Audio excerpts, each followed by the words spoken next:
everyone, I hope you're doing well. I wanted to come on and share with you this recent blind buy that I made of a perfume.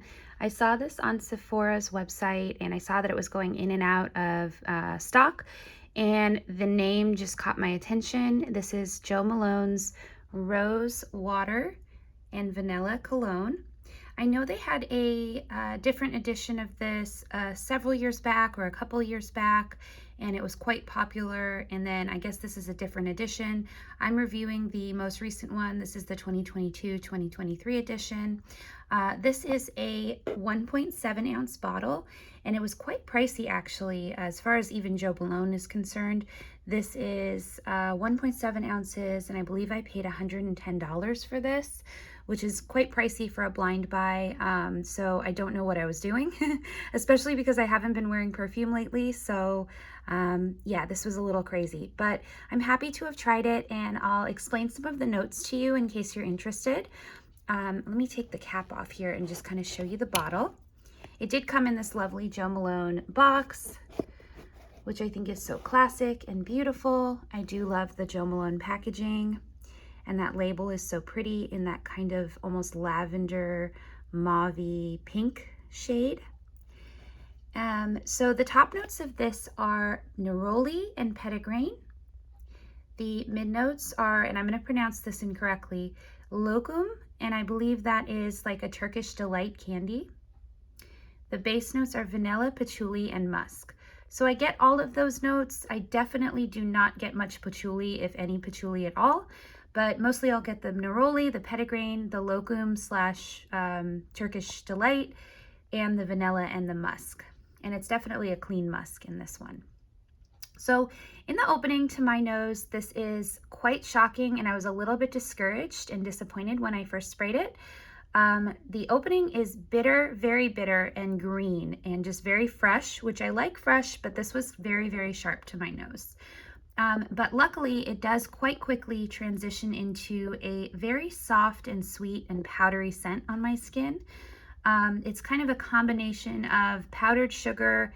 There is a touch of baby powder in the mid, which I'm not a huge fan of. There's like, I don't know if it makes sense, but baby powder does have a bit of a sharpness to it and a bit of a bite. So there's that powdered sugar, which helps soften that. Touch of baby powder, and then there is that floral neroli note that comes through. And the dry down is what I like the most. That's where it becomes quite a bit sweeter, more vanillic, and I get much more of that powdered sugar note, less if not no baby powder, thankfully. And then the neroli in it becomes much sweeter and almost fruity. There's almost like a fruity quality to this. And that's the part of the fragrance that I really enjoy. And luckily it does transition quite quickly into that dry down. I would say this lasts, on me it hasn't been projecting very, very well, but I can still smell it on my skin for, you know, that vanilla kind of sweet quality on my skin. I'd say for about 4 or 5 hours, which is not bad for a Jo Malone perfume. And on my clothing, I do notice the powdery note a little more on my clothing than I do on my skin.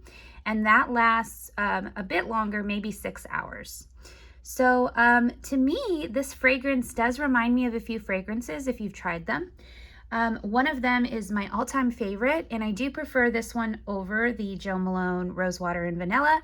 But this is something similar, and it's Zara's times Jo Malone. Jo Malone did a collaboration with Zara a few years back, and this is Rose Marshmallow Candy.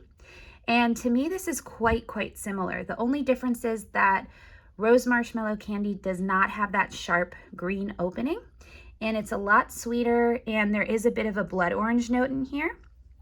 So that's Zara's Rose Marshmallow Candy. Really nice fragrance, just a bit sweeter to my nose than the Rose Water and Vanilla. And then the other one that it's being said to be reminding people of, and I totally agree, I have a small decant of this. This is Killian's Love Don't Be Shy.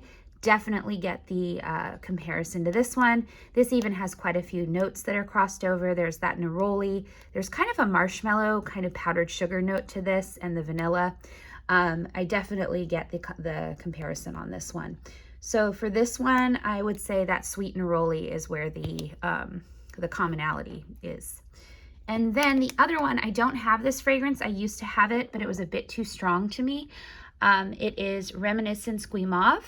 And that one is similar in the sense that there is that kind of sharp neroli note, that like interesting neroli with the sugary kind of marshmallow background. And that one to me is a bit stronger and a bit more aromatic than the Jo Malone. I prefer the Jo Malone to the Reminiscence Guimauve. So if I had to choose the order of things, I think I would choose the Rose Marshmallow Candy, then it would be the Jo Malone, and then it would be the Reminiscence Guimauve if I had it. But that's just my personal kind of preference. I think that if you know that you like neroli fragrances and you know that you like sweet fragrances and you're not afraid of that opening and that slight powderiness in the mid, then maybe this is a good fragrance for you. But I definitely don't think it's a good blind buy or a safe blind buy, just because of that sharp opening in the powdery kind of mid and base notes. So definitely read up on this if you're looking to buy it before sampling, but I think you should try sampling before purchasing it. I like it. It's not a love yet, but I think it'll grow on me, and in the right kind of climate, and I don't know what the right climate would be, because I don't think I would like wearing this in warm weather. Maybe in cooler weather, because the powderiness is a bit suffocating otherwise. But yeah, the name is a bit misleading. I know that it's rose water, and they use rose water in the Turkish Delight candies. But the central kind of flower or floral in this is definitely neroli. So you have to like neroli. So anyway, this is just a quick review. Let me know if you guys have any questions. I would love to talk with you in the comments below. Otherwise, I hope you have a great weekend, and I will see you guys in the next one. Take care, everybody. Bye.